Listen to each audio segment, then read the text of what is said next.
Okay, let's start the show. For Thursday, June 27th, 2019. Oh my goodness. Welcome to This Is Only a Test, the official podcast of Tested.com.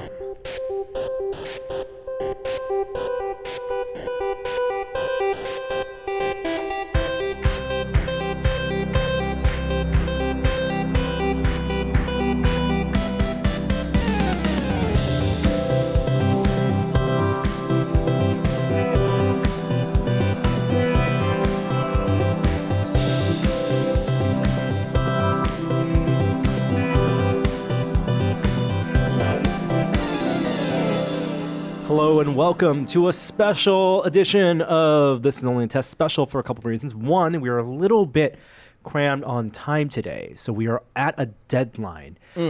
So it will not be a 2-hour-long episode, but we're going to pack it because there's tons of stuff to talk about. I'm Norm, of course, and joining me to my left is our second foremost Bitcoin expert, Jeremy Williams. Hi, Norm. Jeremy, how you doing? I'm well, thank you. I feel like I've caught up with you in the continuum because now I, too, have seen Toy Story 3. 4. It's 2018, so, yeah, right? That's right. Bitcoin is at an all-time low of $3,000. Well, before we get to Toy Story 4, I want to introduce our very special guest. Not a frequent... Have you been on this podcast before? I think once, maybe twice. Once. You're not allowed to speak until I introduce you, by the way. Jesus. But our foremost crypto and Bitcoin expert, Gunther Kirsch, producer Gunther Kirsch. How you doing, Gunther? I'm doing great. Thanks for having me. It's amazing to have you here. We're going to get right into it. You know what? No. I'm going to make you sit for a little longer. Gunther's only here to talk about our top story this week, but we're not going to do that just yet because I do want to talk about Toy Story 4. Have Jeremy? you seen it? I haven't. Okay. Well, we're not going to go to full spoilers. Nope. Because I know probably a lot of you out there, it only made $120 million, which is a lot. It's like the second or third biggest animated film opening after Finding Dory, Incredibles 2, of course, but did not hit the expectations of $130, $150 million. A lot of box office watchers had hoped for Toy Story 4. Now, what did you think about the movie critically? In the middle of the... I saw it with my whole family, obviously. We all went, my 9-year-old, my 12-year-old, my wife and I. And I didn't buy in throughout the movie. That sigh. But I found myself thinking about it, afterwards. Yeah. And I realized, okay, no, I actually think I did like this movie. I went to Target and I went to a mall and I saw the toys and I was like, oh yeah, look, it's Keanu Reeves. He's so good. There are a bunch of new characters, but two of the standout characters is Duke Kaboom, which is Keanu Reeves. He's the Canadian stunt toy. He steals almost every scene he's in. And then also Tony Hale, who plays Forky, the existential toy. Buster from Arrested Development. Yes. Yeah, I didn't know that's who it was until after the movie. From Veep. I mean, I listened to an interview with the director, Josh Cooley, who from last week's episode, if you listen, I was thinking of the right person. Josh Cooley has a book, a children's book in the model of those golden books. Yeah. But based on pop culture movies and like a dark take. So he definitely has a darker comedic sense of humor, and you can see a little bit of that in Toy Story 4. I think maybe their funniest Toy Story movie. Yeah. Maybe the funniest Pixar movie. I don't know about that. But it's super funny. Yes, definitely it is super humor, funny. And a lot of that little bit dark. is brought by Bunny and Ducky as well. Oh, Key and Peele. Yeah. I mean, and I don't think I've heard my wife laugh so much in a film as at those two. Very explicitly the humor for adults, like it's subversive. A lot of the humor, I mean, they're plushy toys. We're talking about, kidnapping people. But they're plushy toys who've had a hard life. Yes. Yeah.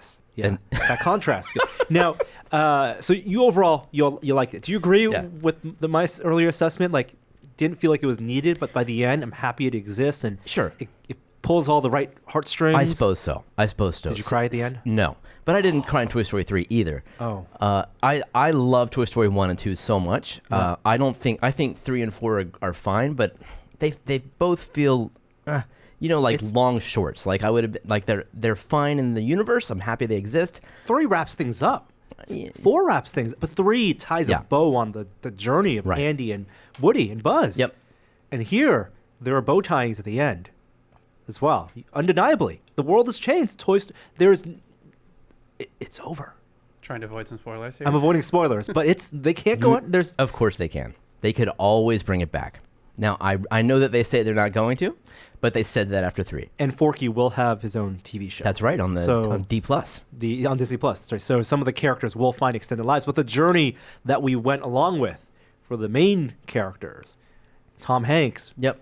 Woody, Tim Allen. Mm-hmm. Yeah. That's it. Buzz Lightyear. I think it's over. Okay. Anyway, that's our spoiler-free recap. You're caught up into Continuum. Yeah. Gunther, how was your weekend? We typically start these podcasts off asking people how their weekend was. weekend was good. There's no time for this. There's no time for that.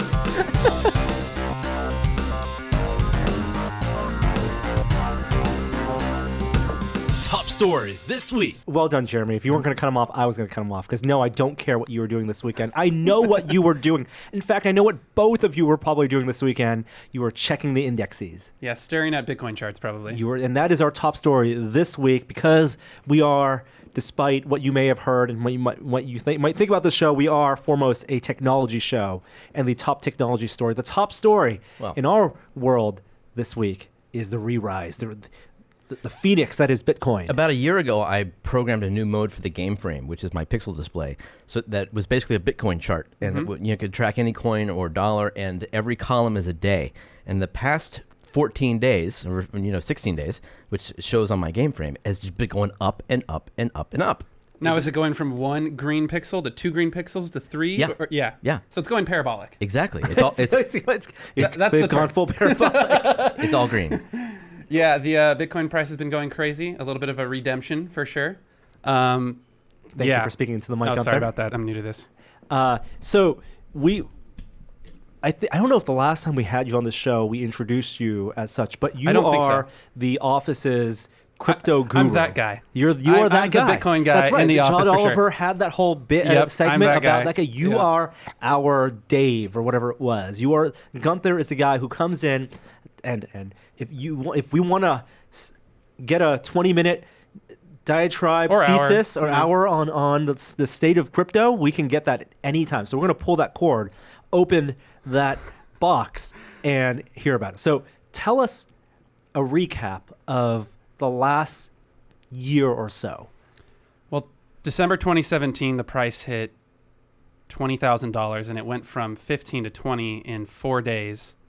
Or was it 10 to 20 in 4 days? I feel like it was fast. It was really fast. And it was in all the news. Yeah, it was everywhere. It was on CNBC, Squawk Box, all the mainstream news networks too. So everyone and their mother and father and cousin was buying Bitcoin, and because it was for the first time quite easy to buy Bitcoin online. Yeah, there were a lot of very convenient Venmo-like products out there where you can easily buy Bitcoin. I think Cash App was out at that point too, Coinbase, Gemini Exchange. There's quite a few. And it was far from the Bitcoin ATM experience that Will and I had way back in 2013. And in the previous bubble, luckily I didn't buy. It wouldn't really have mattered in retrospect because the bubble before this only hit $1,200.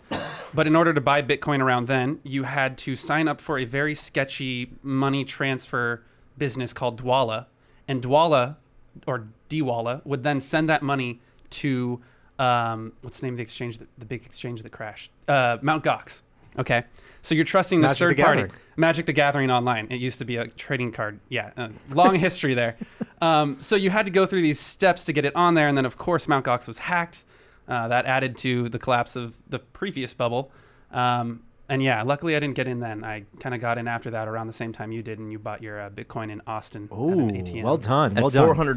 $400. And I put in, I think, $400 around then, bought one, and then continually just bought a little bit here and there, like, once a month, once a week, whatever it was at the time. I set up automatic. So you are a true believer. You are a guy who hodls. Definitely. Who holds. Yeah, I got into Bitcoin because of the philosophical reasons for it and why I think it's like an innovative, important technology, and somehow managed to not buy any for a few years, surprisingly. Probably because coworkers were just telling me not to at the time, which in retrospect was a good thing. But yeah, definitely a true believer in it for the long run. Unregulated, distributed currency that's not based on any type of fiat.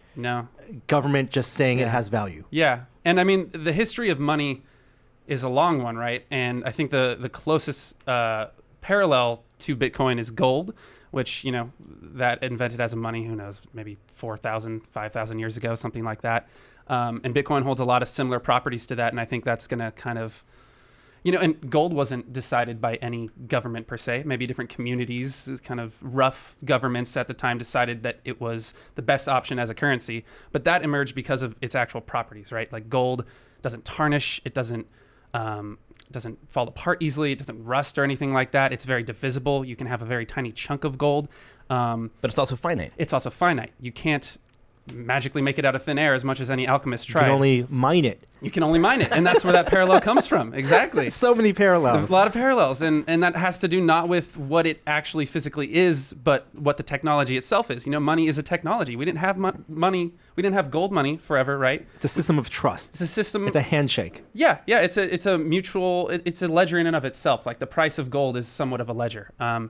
Before we were using shells, and in other cultures, beads. 3 shells, guys. Yeah, exactly. So Bitcoin is just an improvement on the technology of money itself, and we're in that new phase now. Okay, so because as we're recording this podcast right now, Bitcoin has a value of $13,850. Wow. It might hit 14 during this podcast. It's up 44% this week. This week. It was under 10,000 last week. So undoubtedly, a lot of mainstream media, a lot of tech media is going to be guaranteed. I mean, we're talking Case in about it point. now. Yeah, exactly. We're going to be talking about why this is happening, and everyone's going to be trying to forecast. When there are bull markets, like you said, everyone's a genius.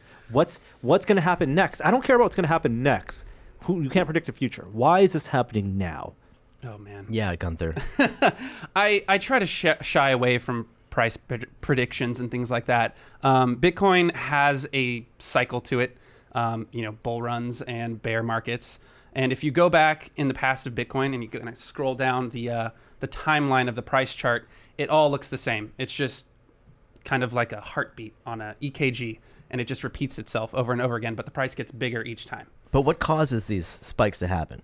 I mean, it was at $4,000 for months and months and months. Well, I mean, it's people. I think it's a combination of there's a more limited supply. There's been a lot of speculation and news in the media of institutional investors getting into the market and buying at those low prices that we saw from $3,000 to $6,000.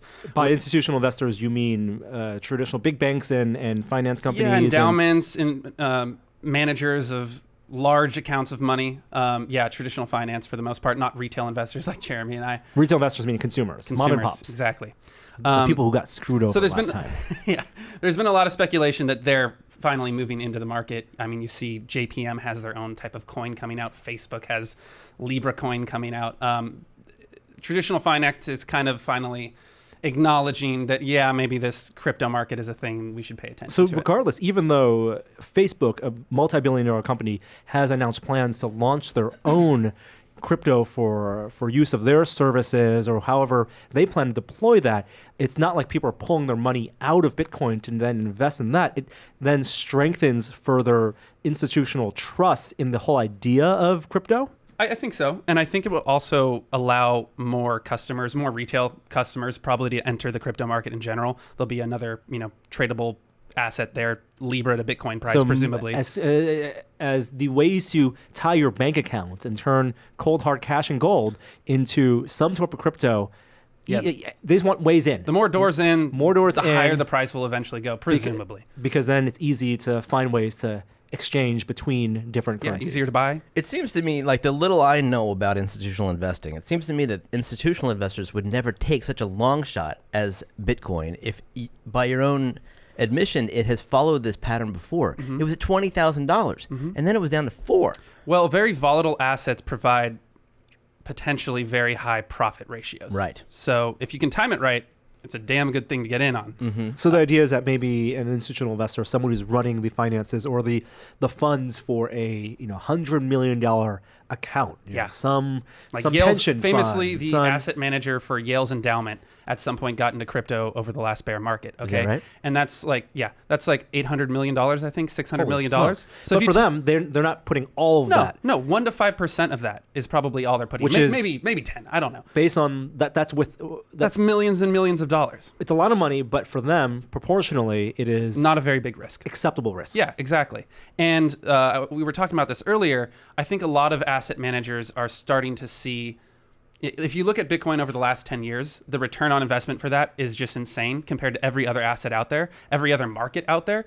Even though in 2017 we saw a massive bear market, all right, 2 years before that, you're still up on money. So it's an asset manager's job to make money for whatever endowment, whatever fund they're working for.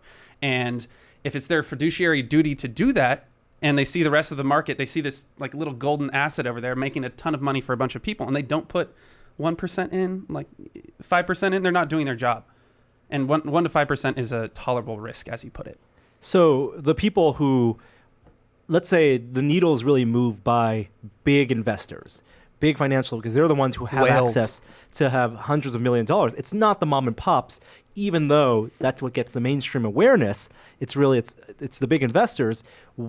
Is the thought that, okay, it previously hit this crazy high of 20,000.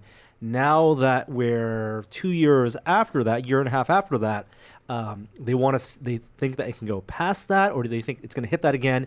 And that's again a psychological, like, is there a limit at that point? Then it just plummets again. This is not investing advice, people. Oh yeah. Here's our disclaimer: we do not provide investment advice on this podcast. This is purely for amusement only. Because I know whatever Gunther's about to say, if he's going to go long term enough, it's going to sound really, really interesting. Hey, Gunther, the Kool-Aid you're serving is intoxicating, but it's still Kool-Aid nonetheless. You know, it's a fine line between cult and community, and the Bitcoin community definitely blurs that at times. So those people do believe that it has the potential to hit much higher. It's the whole thing with Bitcoin is it's a scarce digital asset. It's scarce. And if something's scarce and the demand for it keeps going up, eventually the price will keep going. How it gets there, who knows? Supply and when demand. it gets there, who knows? We were just having lunch before the podcast, and I asked, hey, isn't there something happening next year with Bitcoin? And both of you, Jeremy and Gunther, simultaneously, at the same time, said... And the way you said it was so cult-like. You guys made eye contact. We made eye contact, we did. And said, the halving. The difference is he knows what it means and I don't. The halvening. In the Bitcoin code, it's programmed that the mining reward for mining new blocks decreases at a set amount. It halves. Okay, and that's happening next year. So miners will receive half as much Bitcoin for every block for they how mine. much work they put in, how much GPU time they put in. Yeah, you'll recall that there was a GPU shortage a year ago, because people were buying them all up so that they could mine Bitcoin. Right. And actually mostly altcoins probably, and then exchanging that for Bitcoin, but basically same principle. Right, and so that has recently, since Bitcoin dropped along with every altcoin price, that's become a lot less compelling. And you're saying that a year from now, it's going to become even less compelling? Even less compelling. I mean, it kind of depends on what the price ratio is at that time too. Like say the altcoin market is just 10xing. Yeah. There's calculators out there. The amount that your GPU costs, the amount the power costs, and what your return on investment is, and when you can plug it in. Do we get to a place where these miners are it's no longer financially prudent for them to hoard all the GPUs and build up these mining farms? It becomes just more stabilized. Yeah, I mean, not a gold rush, essentially. I would think so. I think we're past the gold rush phase of Bitcoin when everyone was just taking their gaming PC and mining Bitcoin when they weren't playing games on it. The profitability is not there anymore. Most Bitcoin mining, all Bitcoin mining, takes place with ASIC computers that are specifically designed to hash that algorithm constantly. And isn't that necessary also for transactions? So the mining sort of happens parallel? Yeah, exactly. New coins are created through the formation of blocks, and blocks also contain transactions. And they can only fit, I think, about 2 megabytes worth of transactional data into them. But along with creating that block, you get new Bitcoins, and those new Bitcoins go to the miners who created that new chain of transactions, the blockchain. When was the last time there was a halving? I think it was 3 or 4 years ago. What happened then? Same thing that'll happen this time. Oh, you mean towards the price? Yeah. I mean, if you look at the charts, it roughly takes place before a massive bull run. So I think the last halving took place after it surpassed $1,200, but before it was like 2 or 4. So kind of after it had passed the previous all-time highs. So in this case, maybe it'll do the same thing. Maybe Bitcoin price will get above 20,000. We'll have the halving, and that'll trigger another bull run. Who knows? All right. I mean, we're already in a bull run as it is. Let's be real. Wow. That's a lot to take in. In the time it took for you to explain that, Bitcoin has dropped $2,000. That's not true, is it? No, it's not. And when everyone hears this, it'll be back to 8K. Right. All right. Well, we'll have to have you back, Gunther, at the next big, The happening. the next big inflection point or parabola moment, whatever your terminology is, Yeah. for crypto. But the past 15 minutes was it's all for you, Norm's Bitcoin. I miss you. I miss you so much. Do we need a theme song for the the crypto minute? Yeah, The we mining need minute? a name. Yeah. I don't think we can do the mining minute because we were have a moment of science in the VR minute. Right. Yeah. So we need something more clever. I mean, the Bitcoin bit or the crypto bit. Oh, the bit no, is too. no, It's too easy. Let's put it out there for Yeah. you. All right, if we're not going to do this segment on the reg, who knows? If it skyrockets, maybe we'll have it every other week, or maybe once every 6 months makes more sense. But we'd love your pitch for what a crypto segment could be named. And for those of you out there, I know there's some very talented composers out there. Yep. If you want to generate a segment intro piece, please submit that. You can email it directly to us. Special request: if you do make one, please include the BitConnect guy. You don't know. I don't know if we can use that. Yes, you can. That audio Yeah. bite. YouTube that if you haven't seen it. That's good. Yeah. That's good stuff. BitConnect. Thanks, guys. Bitcoin. Thank you, Bitcoin. Gunther. Thank you, Gunther. You can crawl out from under the table here.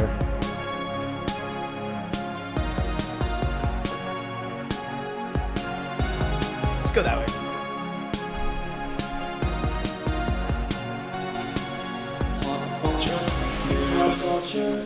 All right.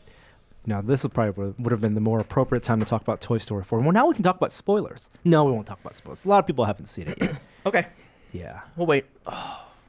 It is a movie that sticks with you. Yeah. Something we didn't talk about? The technical achievement of that film. Dude, seriously, like it is probably the most beautiful Pixar film, and that's saying a lot. And it's not like from a color standpoint necessarily. I think in addition, yes, from a color but from a standpoint. cinematography standpoint, from what they're doing like with camera simulation.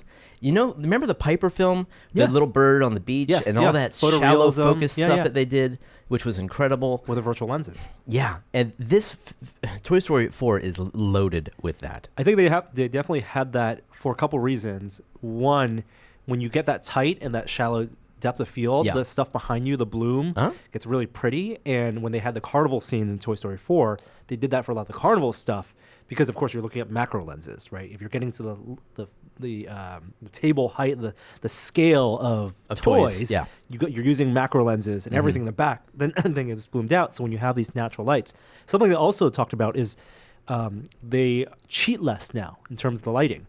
So earlier Pixar films, while you have practical lights, like this room, we have a light here, here, and here that's lighting us, they can put a light anywhere without actually having to illuminate all the characters. They talked about doing per character light. Exactly. So for Woody, they would have a light that would bounce on and give you the backlighting, the shadow and stuff like that. But that virtual light wouldn't necessarily affect someone like Buzz, who has more reflective surfaces in his dome. But maybe it's both an artistic and a technical challenge for them as they have improved their technology. They have lit their scenes for real. Like the new NVIDIA cards, when we talked about a couple weeks ago, where they're running Quake 2 with real-time ray tracing now. Those rays that they're tracing are 1 or 2 bounces. Right. The stuff in Toy Story 4 is 128. I mean, it's just nonstop. And the refractions that you get looking through bent glass surfaces, or the light bounces that you see inside the pinball machine, for instance, off of the porcelain Bo Peep, Well, they were saying for Bo Peep especially, like that is a porcelain character, as you said, so the light bounces off her in a very specific way. Yeah. And not only the intensity of light, but the shape of light. So in the scenes that Bo Peep's in, they could not use square lights, I believe. They had to use circular lights, because otherwise if you use a rectangular light, like an LED panel, and bounces up, you would see a rectangular reflection, which would be unflattering. And so those highlights have to be taken into account. It's amazing, the detail. And not to mention the detail of that pinball machine. Oh, yeah. So it was, that not a spoiler, but there is a pinball machine. Well, that's actually in the trailer. Like, you actually see it for a moment in the trailer, both the outside and the inside. So was that, do you think, a real interior of a pinball machine? I think that was absolutely modeled off of the interior of a pinball machine. I don't know if it was an exact actual pinball machine. So you're saying because I know the playfield was fake. They made up a game. Oh, yeah? Yeah. Because you don't see the playfield very much at all. I think I can say that. I know from people I've talked to that they designed at least conceptually, a game. Okay. Right? Yeah. Which you don't see.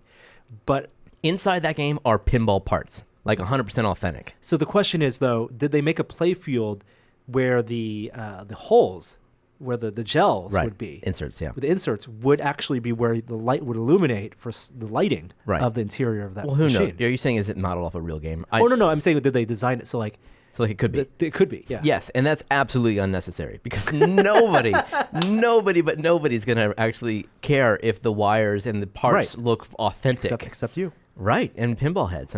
So that's cool. I don't know if they must have looked inside a pinball machine. I don't know if it was at Pixar, if they went somewhere and did research, but they're in the East Bay. They could have just went to the Pacific Pinball Museum. I was highly impressed. Yeah. Did you like the antique store? How complex that was? Did you appreciate the complexity of the antique store? Well, there's so much going on there. Did you notice some of the Easter eggs in there? No. There's I don't know. Do you want to go into it? there are characters. No, there's Pixar shorts.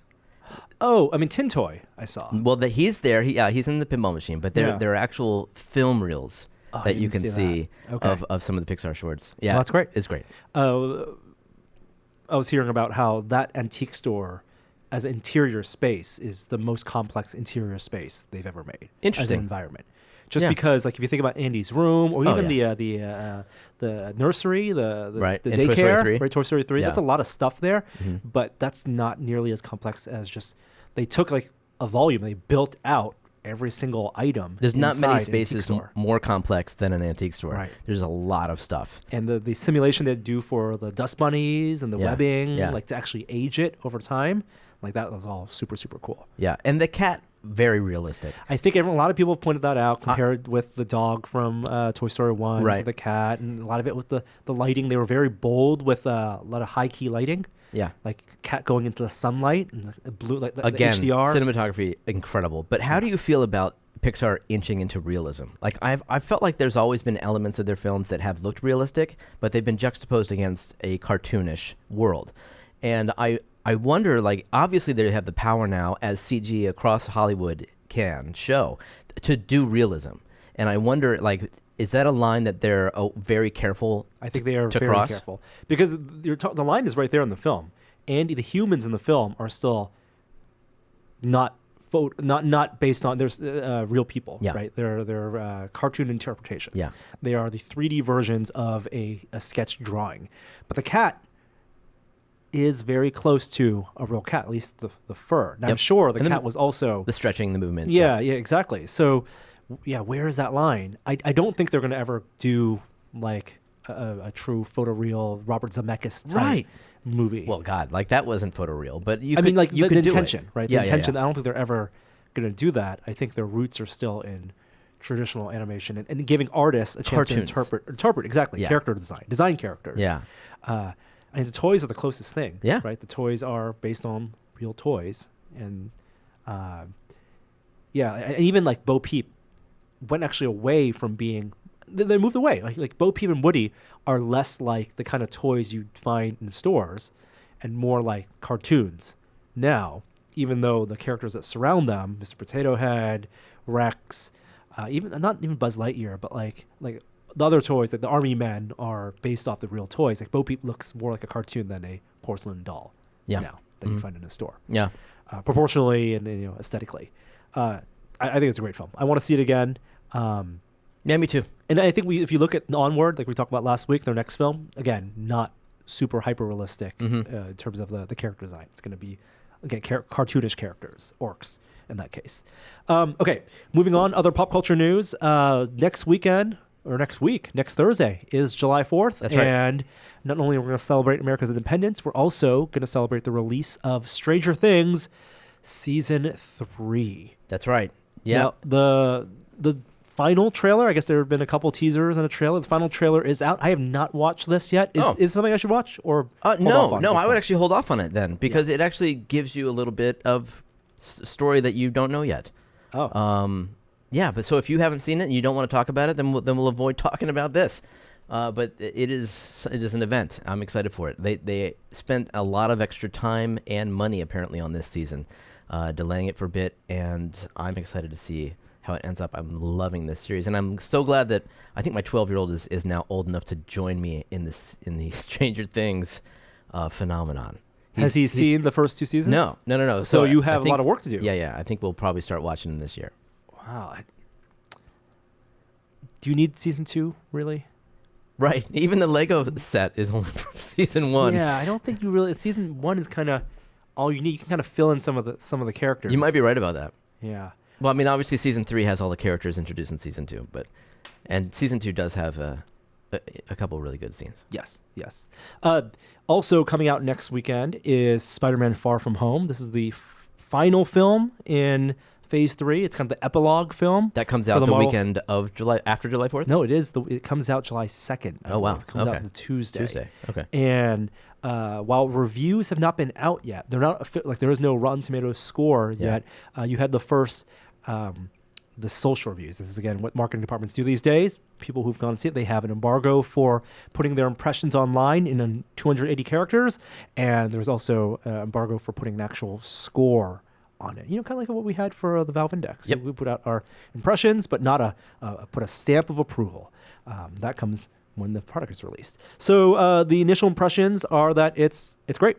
I think that's all we need to really hear. People are happy with it. Yep.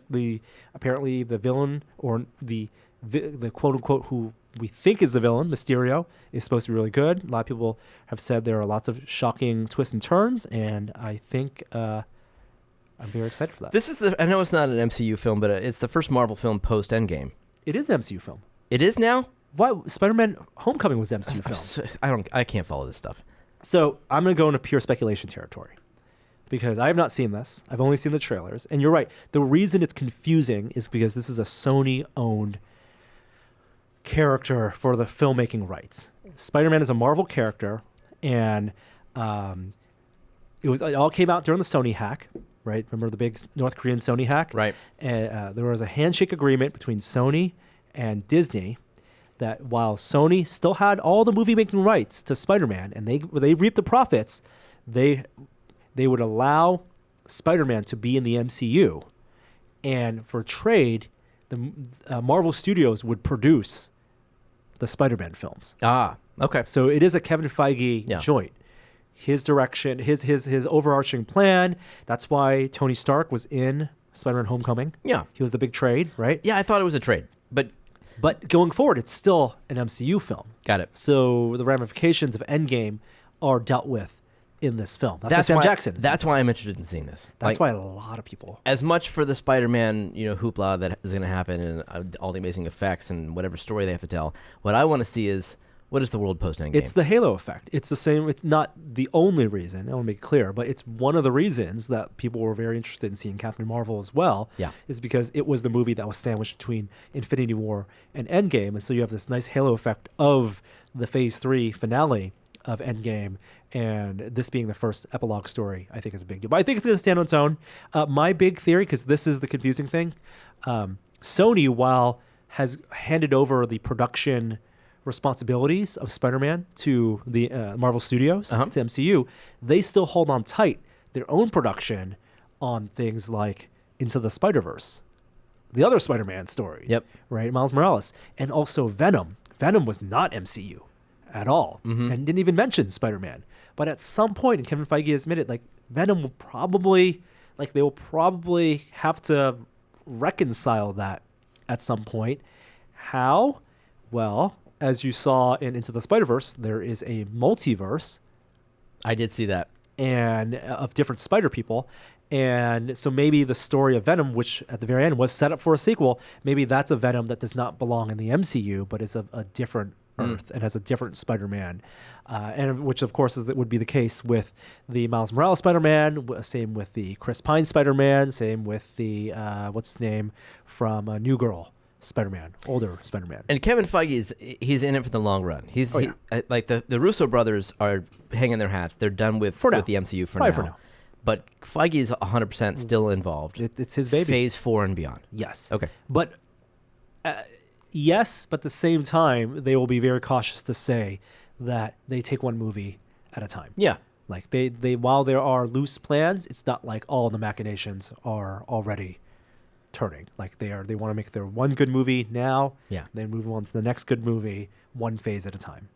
I'm stunned that's the case because the quality, the consistency that they have managed to that's the miracle to foster is incredible. Yeah, I was listening to Kevin Smith do an interview because he's making Jay and Silent Bob return, a reboot, right? And he was talking about his appreciation for the MCU films is that he got to enjoy the characters as a kid, but a lot of times as an adult you don't have that same type of wonder. You're a little bit jaded, like Star Wars, perfect example. The way you enjoy Star Wars, the original trilogy, was probably different than the way you enjoyed the prequel trilogy, even though there's a whole generation of kids, I mean, that's to say it lightly, but there's a whole generation of kids who enjoy the prequel trilogy as much as you enjoy the original trilogy. It struck the same chord, the same magic, the same amount of fun. I don't necessarily associate with that generation, but, Gunther loved the prequel trilogy, his generation, right? Those are the characters they grew up with, right? The clones and all the Clone Wars stuff and the Rebels, right? All that stuff. Roger.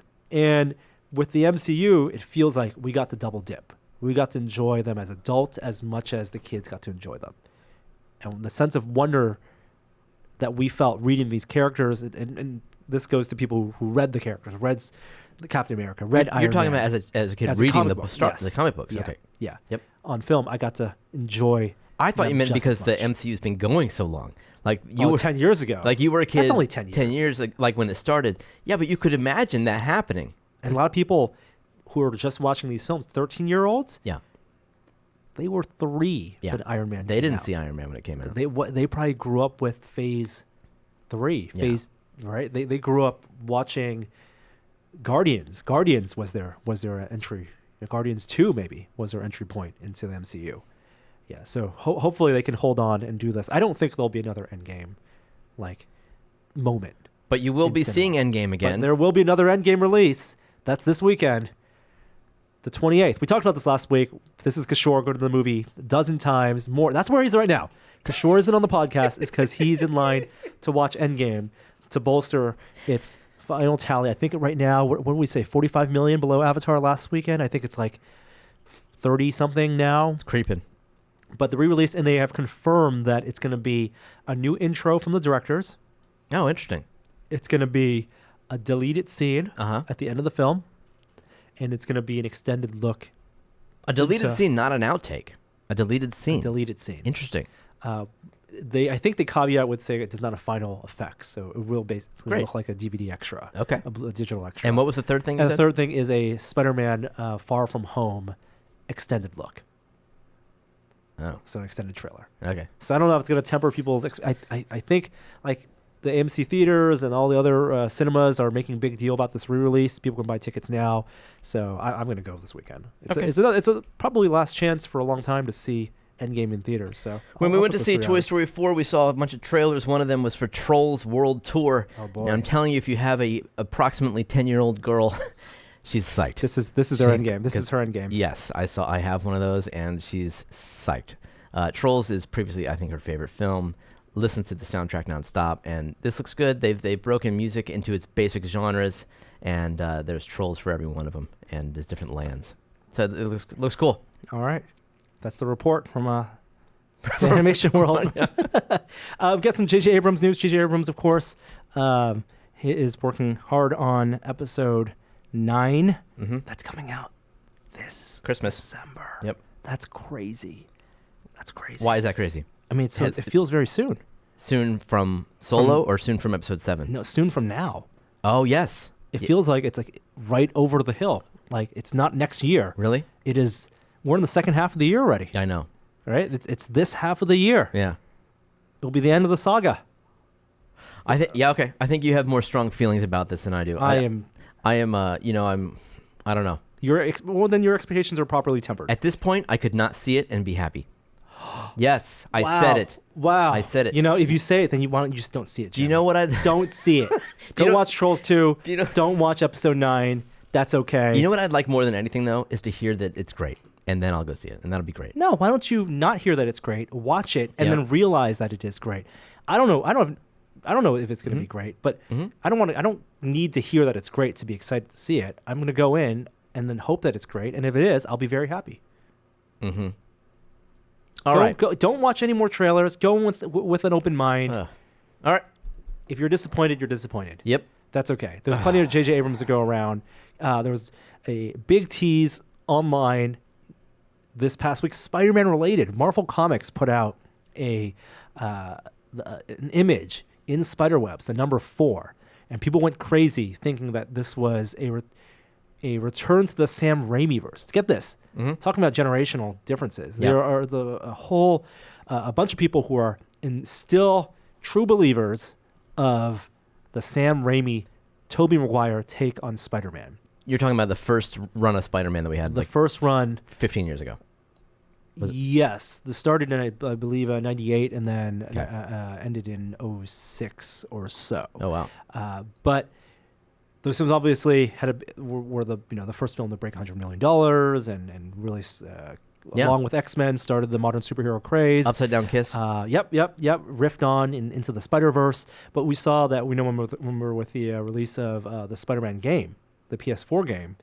Even then, fans of the Sam Raimi Spider-Man were clamoring for a Sam Raimi Spider-Man skin. Really? And Insomniac delivered. I mean, they've been working on it for a long time. Yeah. They released that skin. So there were fans of that out there. Mm-hmm. So they were hoping that this was like, okay, is this that version of Spider-Man going to continue in the comics? No, it was 4 to go to 3 to 2 was an announcement, and it is J.J. Abrams with his son, I believe, writing a Spider-Man comic. Okay. Well, when you're J.J. Abrams, you get to do what you want. Yeah?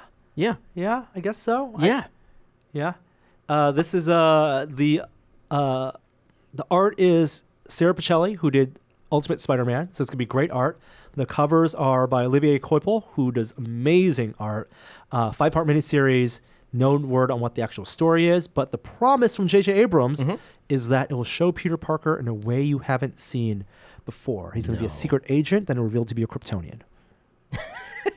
You joke. That's a joke. That's an in-joke because J.J. Abrams wrote a script for the McG Superman film before even the Bryan Singer Superman film. And in it, his big twist was Lex Luthor was not a corporate billionaire industrialist. Lex Luthor was a secret agent and then also ended up being... From Krypton? From Krypton. That's crazy. Crazy bad. J.J. Abrams, last bit of J.J. Abrams pop culture news. This was a kind of an insider thing, but apparently there was a bidding war for J.J. Abrams, the J.J. Abrams bidding war for his production company, Bad Robot, in terms of a partnership. So studios vie for partnerships, distribution networks vie for partnerships with production companies to have a first rights for their ideas for TV shows, for movies, for all sorts of media. And apparently for Bad Robot, everyone wanted to work with J.J. Abrams. Disney wanted to work with J.J. Abrams. Who wouldn't? Apple wanted. Apple was a strong contender to work with J.J. And Apple is, I think. Didn't they get him on their network? For something. Yeah. But this is going forward, and it turns out that Warner Brothers, Warner Media, AT&T, is in the final negotiations for the partnership with Bad Robot to the tune of $500 million. They're going to invest $500 million into producing content to come out of Bad Robot. That's crazy, man. That is crazy. Yeah. I mean, it happens all the time. Like TV creators, there's a ton of money out there. Yeah. And creators, ideas and execution are in high demand. And so you have like Shonda Rhimes, from all the ABC shows, doing a $100 million deal with Netflix. You have, what does this guy do? Ryan Murphy, who I believe did the American Horror Stories. No, Glee stuff. Big $300 million deal. J.J. Abrams, $500 million deal with Warner Media, which could mean HBO content because that's all under Warner Media today. Oh, yeah? HBO shows. Or it could mean What? J.J. Abrams directed DC Batman. Universe movie. Yeah. Going back to Superman. Yeah. Here, there goes your Lex There you Luthor go. secret agent story. Hey, you might be right about Taking that. it out of the cupboard, out of the closet. Why not? And I don't think so. Why not? He didn't do any Marvel stuff, right? He didn't do any Marvel. That's true. Yeah. He just did Star Wars. Yeah, if J.J. Abrams was going to do a DC film, I would want him to do Green Lantern. Okay. Let's move on. That does it for pop culture news. Kishore's not here, so I don't have anyone to riff with.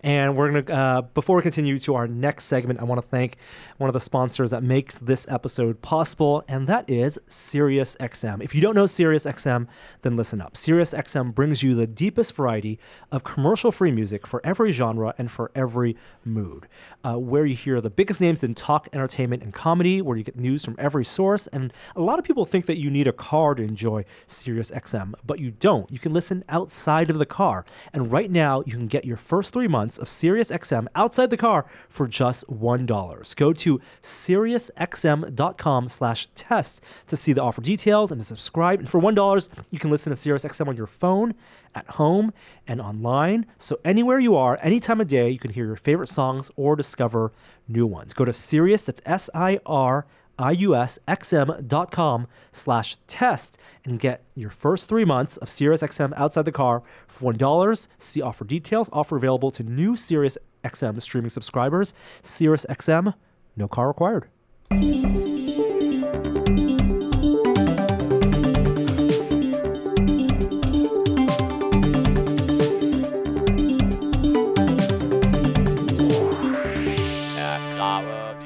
Did you see the shirt I'm wearing, by the way?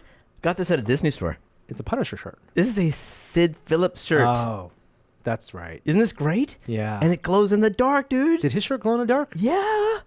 Really? Pretty sure.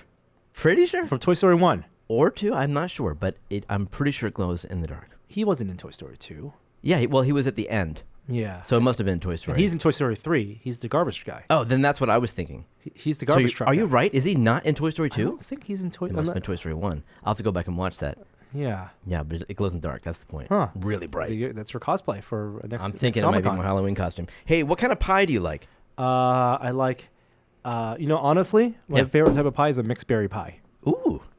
Do you like pie that includes raspberries? As long as there are blueberries and strawberries as well, yes. Because the Raspberry Pi 4 has been announced, ladies and gentlemen. Ooh, big deal. It's a big deal for people who dig on little mini computers.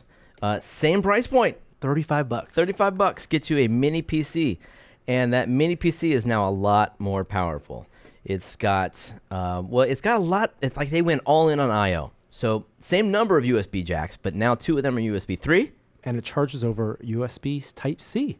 And the port for charging, yes, is USB Type-C. Although that's not used for data, so it really is just a charging thing. That's interesting. They also have 2 HDMI jacks now. Micro HDMI jacks. That's the only way they could fit them. Those are the most expensive adapters. Well, I mean, come on now. Especially with this now on the market, I'm sure that the adapters are going to be cheap. I don't know. You'll probably get cables that are just one on one side and the other on the other, and just use that. I hate micro HDMI. Do you? What do you have that uses it? I had drones that used it. I had, what did I have? There were a few things that used it. And it was just always tough to find that adapter. There were some graphics cards that uses like a middle one, the small but not micro. Yeah. And that was like hard to find. I get it. Like when you want an HDMI signal, you just want to plug in an HDMI cable. Yep. But here you get 2 of them, Norman. And 2 that run at gives you 4K output. 4K each, 30 hertz, or a single one at 60, 4K. Wow. All right. That's pretty great. You got 3 different memory SKUs too. You got standard 1 gigabyte, which is the $35 model, and then you have 2 and 4 SKUs above that. They've never done that before. 2 gigabyte. How much is a 4 gigabyte? It's $55. That's not bad at all. The 2 gigabyte is $45. Not upgradable. No. It's all surface mount. It's all on there. It's got a faster processor and also a higher clock speed. Ars Technica is saying that the processor will give you double to quadruple the processing power. Wait. Even though it's 1.5 gigahertz over 1.4 gigahertz. Because it's a different processor. I forget. It's like the A75 versus the 57. It's a Broadcom processor. Yeah. Okay. It has faster GPU, and real gigabit. The last one had gigabit, but it was forced through a USB 2.0 bus, and so it was super slow. 480 megabytes per second. Now you get full gigabit speeds. Has Bluetooth 5, dual band wireless Wi-Fi, so it supports 5G, and faster micro SD talking. Okay. Yeah. What about all the internal I/O? There's some like the same GPIO interface pins, but I think there's some new interfaces. Like there's a new I2C, new UART serial pin. So it just overall looks good. I'll be very curious to see how this memory split affects the ecosystem, because now you're going to need not just a 4. You're going to need to know which SKU. Like how much memory does the application require? Like if you're running like the new fangled version of MAME on your emulator box, maybe in order to run certain systems, you're going to need the more RAM, and you're not going to have that. So I'm curious to see how that affects things. But overall, do you feel like they're going to be supply constrained?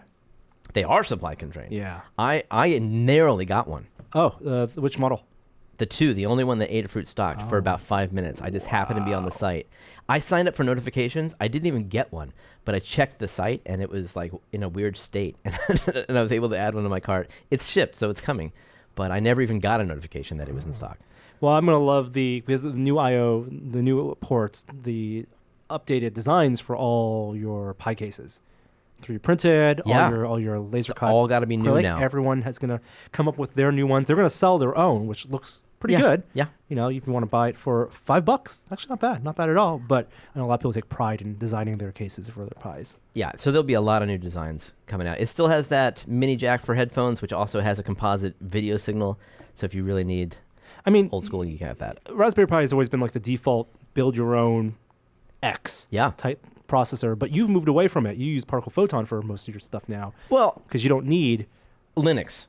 Yeah, so I like microcontrollers just because I can code in C, and and they boot up instantly, and it's just like the things that I need. It's not a whole bunch of subsystems, and I can sort of do what I have to do in Linux, but I'm not a super user, so I didn't mean to make a Linux pun there, but it is not a world that I'm comfortable in.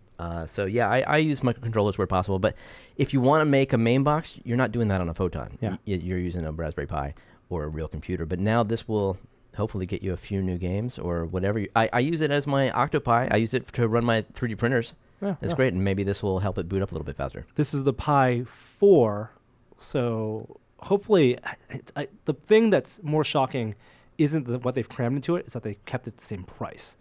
That's their big philosophy, right? This low cost, this form factor computer, and so hopefully they can keep it there. And the increase in price for the 2 gigabyte, 4 gigabyte models isn't going to be like the new normal. It's not going to be like base price $50 going forward, as they improve functionality. With the smaller ones, like with the Raspberry Pi Zero, which is a $5 Raspberry Pi, like there's just no margin on that, so you can hardly find them sold by themselves. They always sell them in kits, like with cases and power adapters and SD cards. So that's still possible with this. But it's a little, you can at least find these by themselves. All right.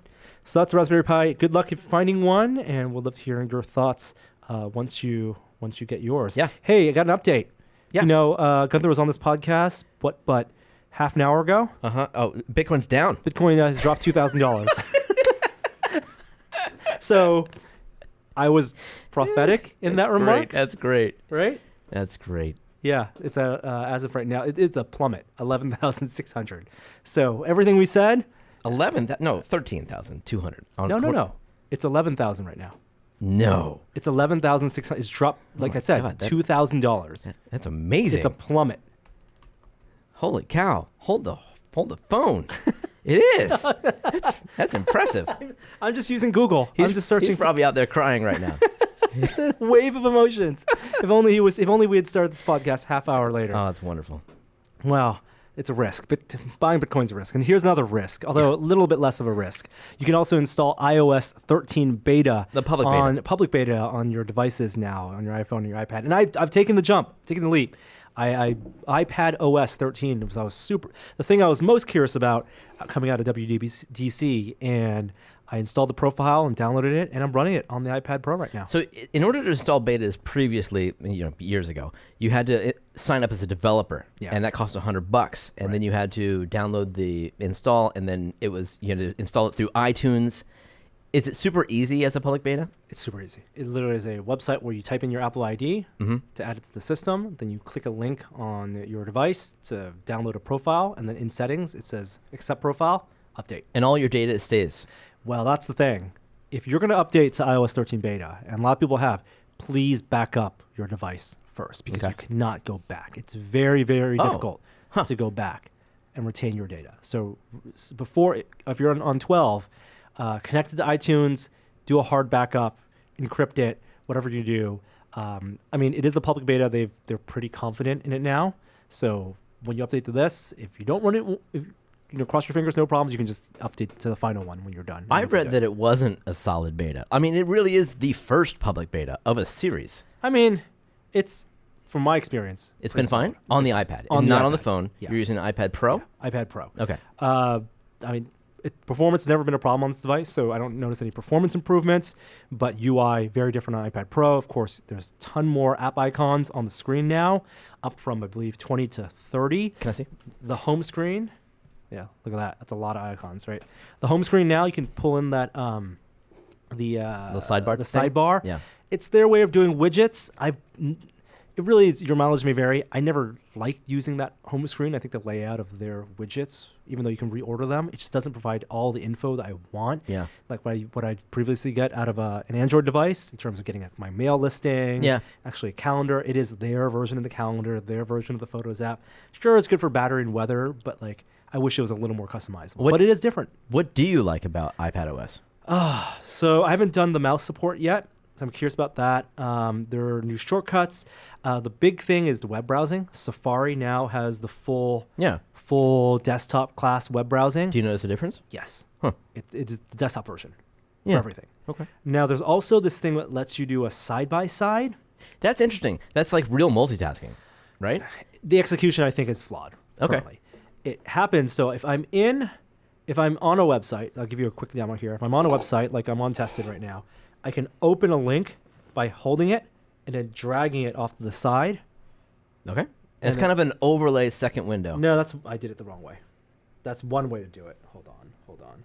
You can do it the overlay. Like there's two forms of multitasking. Yeah. There's the slide in. That's 1/3 of the screen. This is where I think it's bifurcating the user base. Like there will be power users that know all of this. Oh, that's happening right now. Yeah, you're probably right. It's not, and of course, a lot of this also is incorporating the gesture-based stuff that was in the iPhone 10, right? The cards. They're using that card model now, so you have the same bar on the bottom of your little mini windows. So basically, you have like a little iPhone screen on your screen. Of course, I'm reaching the beta limits right now, the bugginess. Oh my God, it's bugged. Well, just paint a word picture.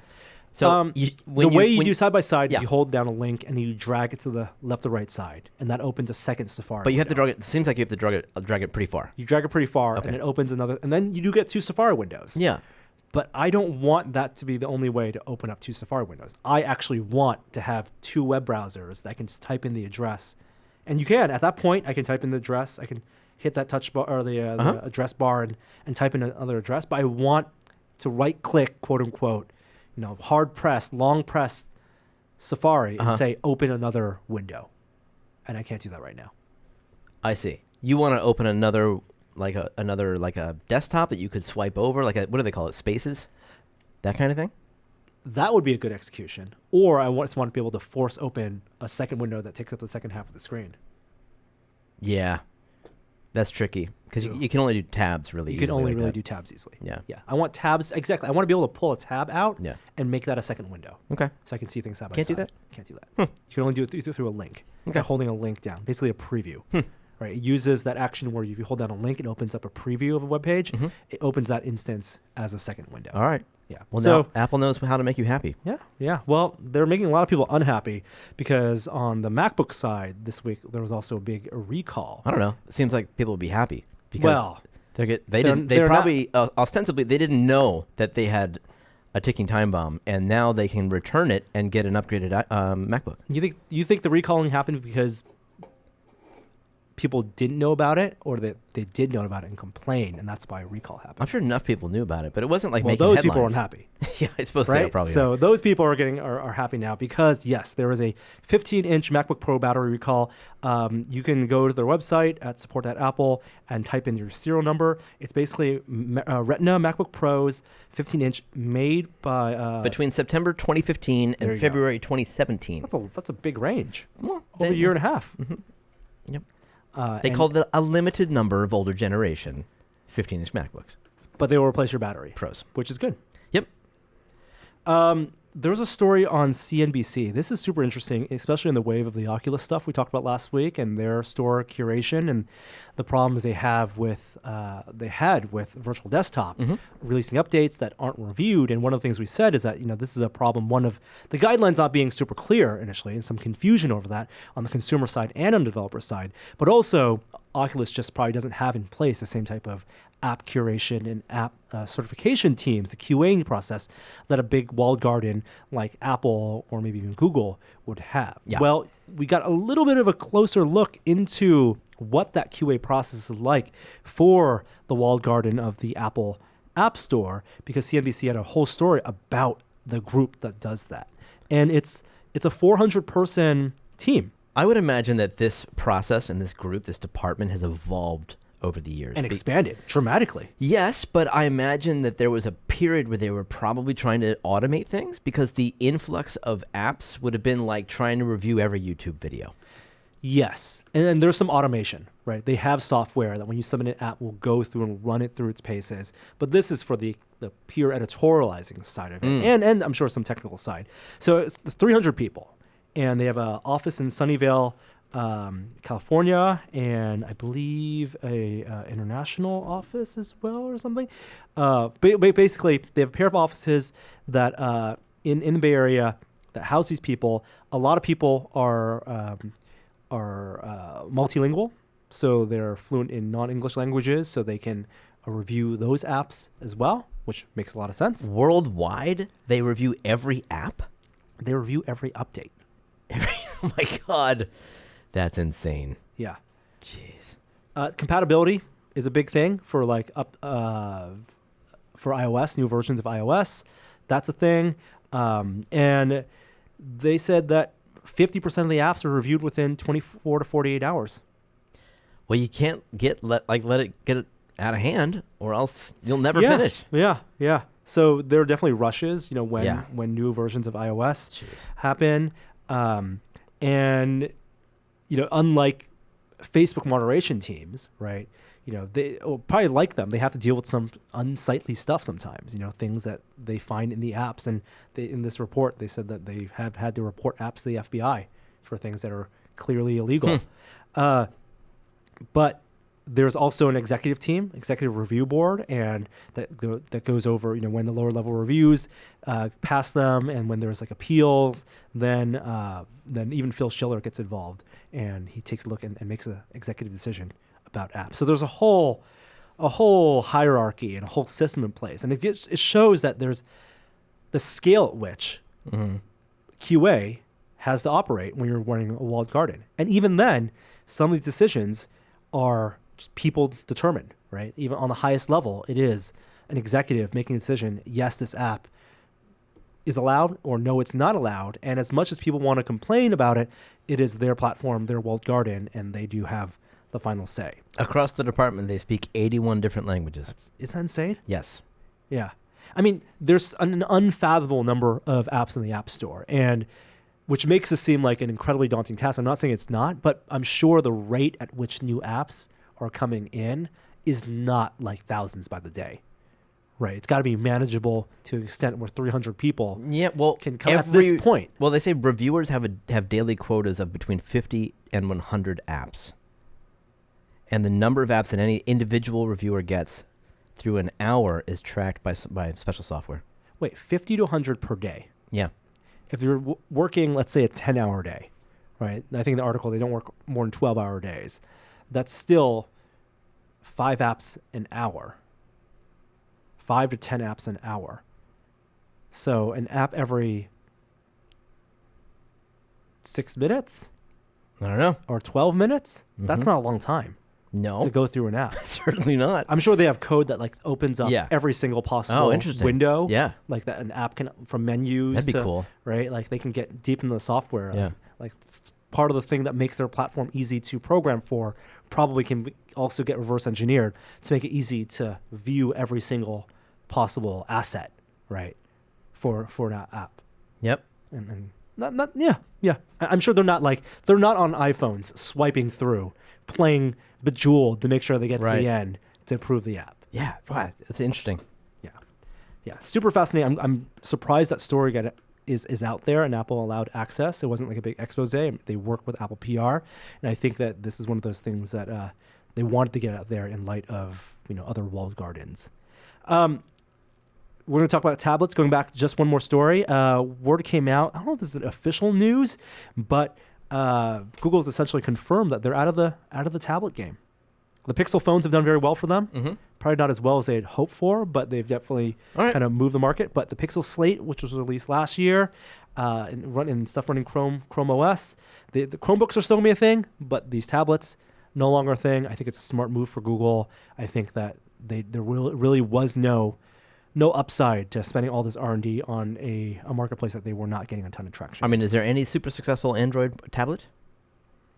I mean, it's basically the iPad. They're still space, right? It's basically the iPad. Yeah. I mean, Samsung has tablets, LG has tablets, And and convertibles are a thing. But I think Chromebooks are where the big successes. Well, yeah, but now look at iPadOS. They're trying to be more Chromebooky all the time. But the big cost difference. Yeah. Right. Big cost difference. You can get Chromebook real cheap. I kind of hope they would be doing this also with Android Wear, because Android Wear also, their watch stuff, also not making a lot of traction. There are a lot of businesses that Google feels like has to be in because everyone else is in there and they have the money to do that, and they got in also early. But like at least on the Android Wear side, I've been trying this new Android Wear watch, and it's slow. I think they're limited because they don't make end-to-end the hardware and the software. Oh, They're at the behest of their hardware partners. Did you see the article from Bill Gates where he said his one big regret is ceding the phone challenger to Google, the iPhone challenger to Google? This is complete. Like the understanding is that they're Apple aside, they were never going to dominate like Apple. His regret wasn't not beating Apple. His regret was not making Android. Right. They were late. And you know what? That's squarely on Ballmer.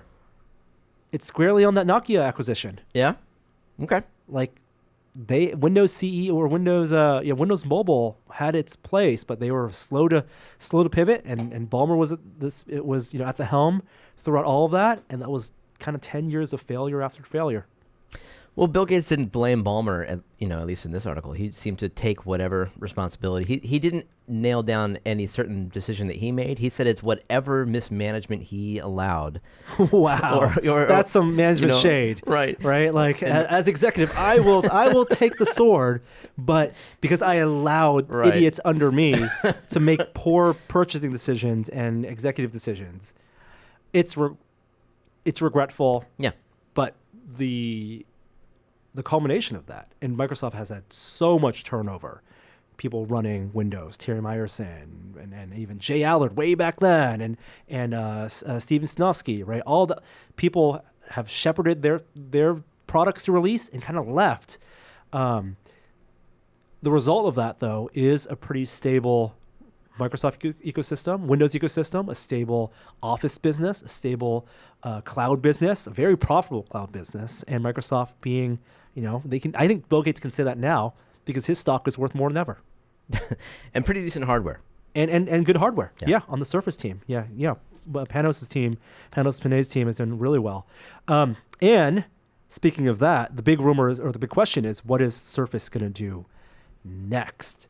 Right, Panos is now in charge of all the hardware devices, and the big rumor is Intel's a big push for dual screen tablets, and even we saw Lenovo with their OLED foldable screen, dual screen tablets. Microsoft is rumored to put out their low power version of Windows called what is it called? Windows. There's a Windows Light OS. Okay. And so Microsoft may have a Surface device for that could also be a dual screen device. Foldable screen?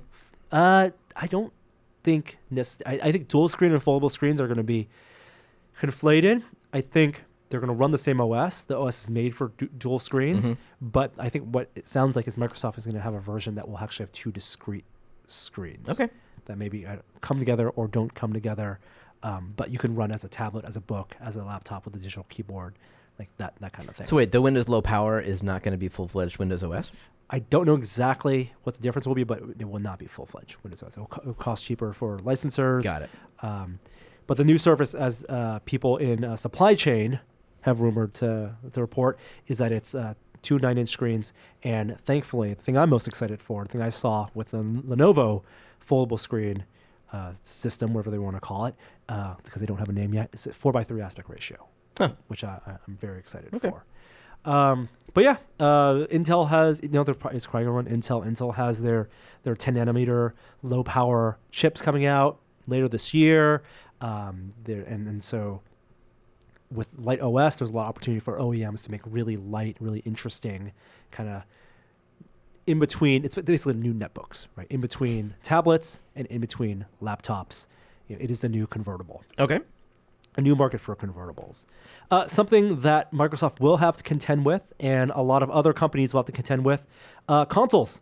We're going to jump through the rest of the news pretty quickly because I know we have to end this podcast in about, 10 minutes. Nintendo, Microsoft, and Sony came out with a joint letter saying that U.S. consumers will have to pay more, in a total of $840 million for next-generation consoles and this-generation consoles if Chinese tariffs continue. Oh, wow. So they wrote this letter, Sony, Microsoft, Nintendo wrote the letter to Trump administration saying that looming tariffs on these goods will harm the video game industry and its employees. A 20% tariff hike will basically cost consumers upwards of $1 billion. So I don't know. That sucks. I know Trump watches a lot of TV, but I've never read a thing about him being a big gamer. Yeah, I don't think so. I don't think it's going to move. I don't think he's going to care much about this. This is more so voters will care. Hey, there's an election next year. Back on the Microsoft news, at E3, they announced Microsoft Flight Simulator. Now, I put out a request last week for people to chime in, as Flight Simulator fans, to chime in on their opinions, how this affects their, them and what their concerns are, because there's a dedicated fan base for Microsoft Flight Simulator. And some of the things that they said were mods. Number one consideration is mods. What could be going on, whether it's going to support it. And so Microsoft has come out, the Flight Simulator team has come out and said, one, they will allow mods. They acknowledge that mods are a huge part of the Flight Simulator experience. And it's going to be PC first. And it will, of course, support as many peripherals as possible. So it doesn't really go into like the platform side of it all, and the Microsoft Pass and the distribution method and what software you'll need to run this. But they said accessibility and community is a huge part, and PC first is a big part of Flight Simulator. And of course, they emphasize simulator for this. So it's a great quote from Leonardo da Vinci on this. For once you have tasted flight, you will walk the earth with your eyes turned skywards. For there you have been, and there you will long to return. Oh, for a man who never flew, and only dreamed of it. But dreamed of it. He's absolutely. What would he think today of screaming babies and disappointed Wi-Fi users on domestic flights, taking it for granted? Yeah. Last bits of tech news. DisplayPort 2.0 spec has been announced. Support by late 2020, and 8K video support. For that.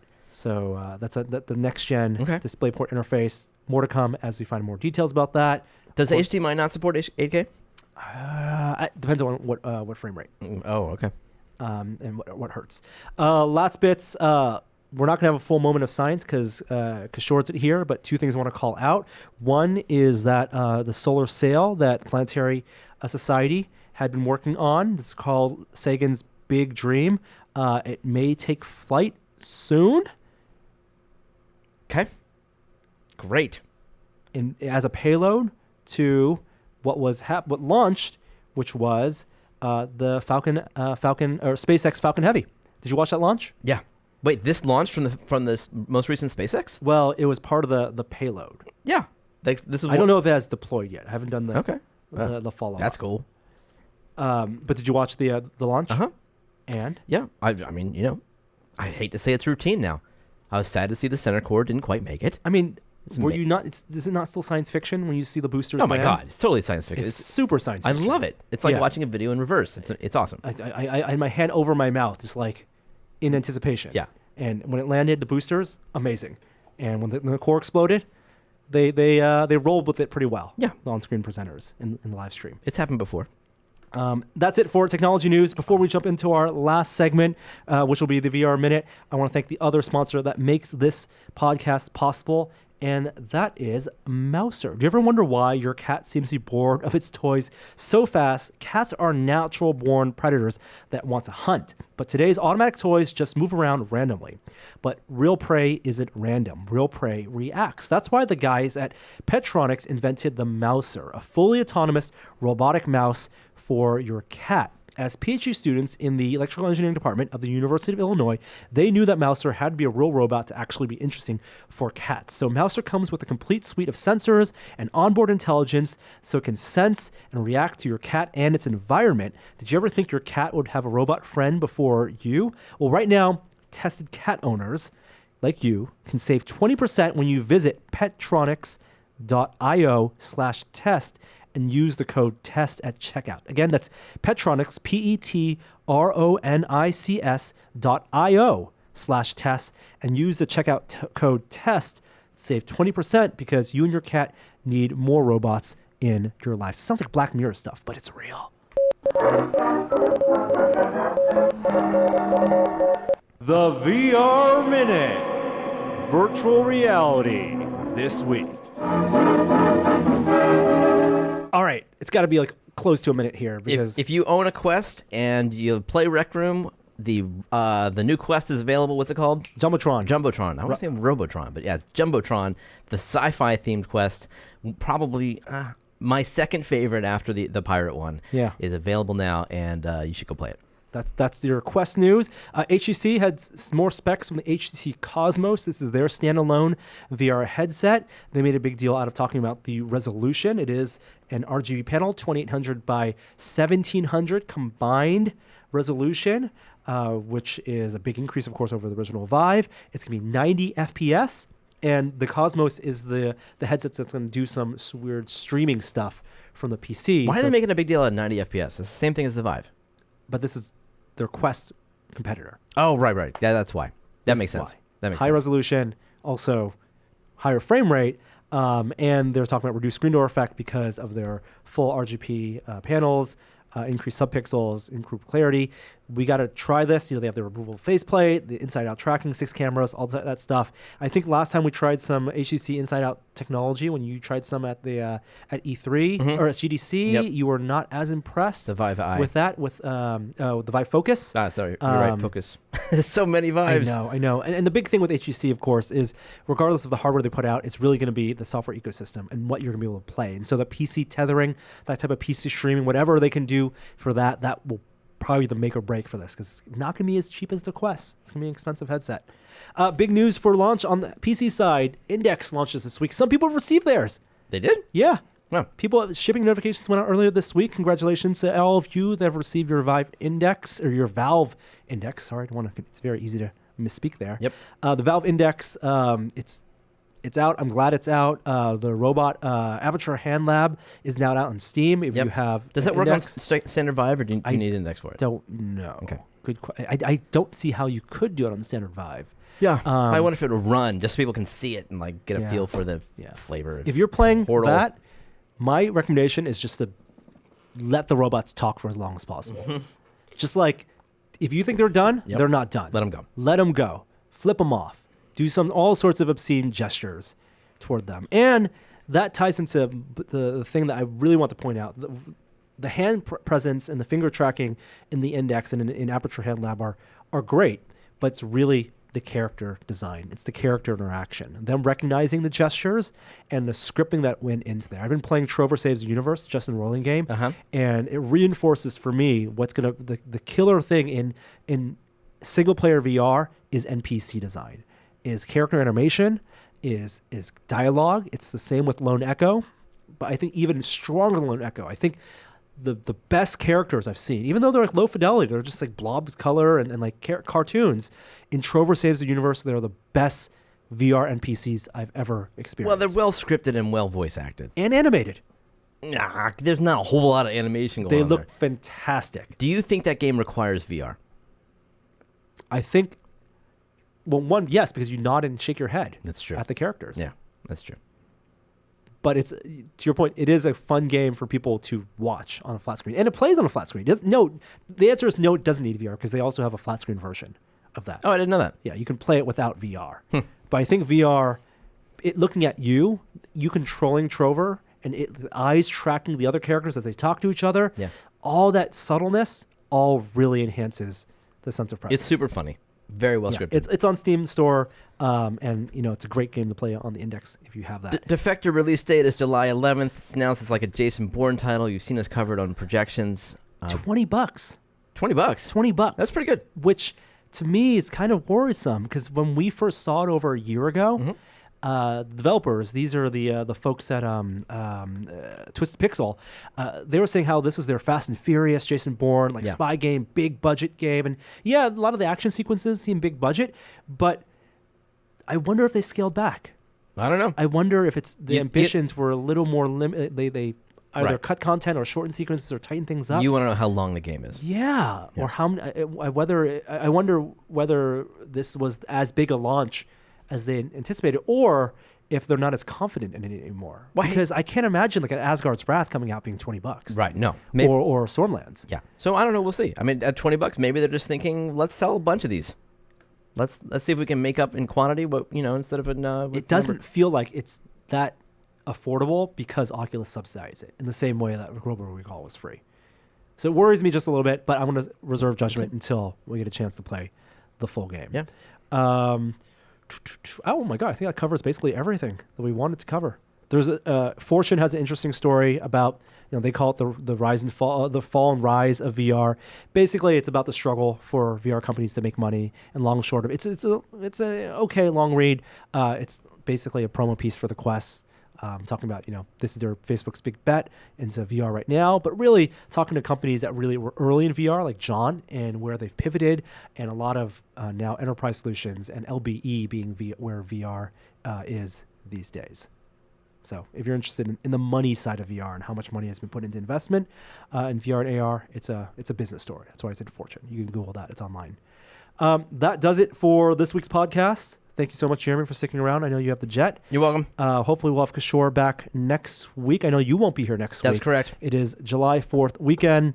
But thank you all out there for listening. Hey, let us know what you thought about Toy Story 4. If you got a Valve Index, let us know what you think of that as well. And before we end, I'm going to go refresh my search for Bitcoin price. Let's see.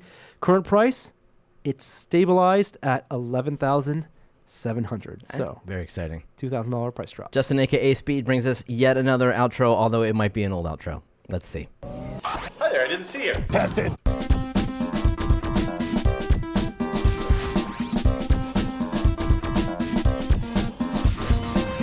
Yeah, I guess there are other movies to tell, James, like Avatar 2 and 3 and 4 and Aliens and Alien, whatever other Alien movies he made.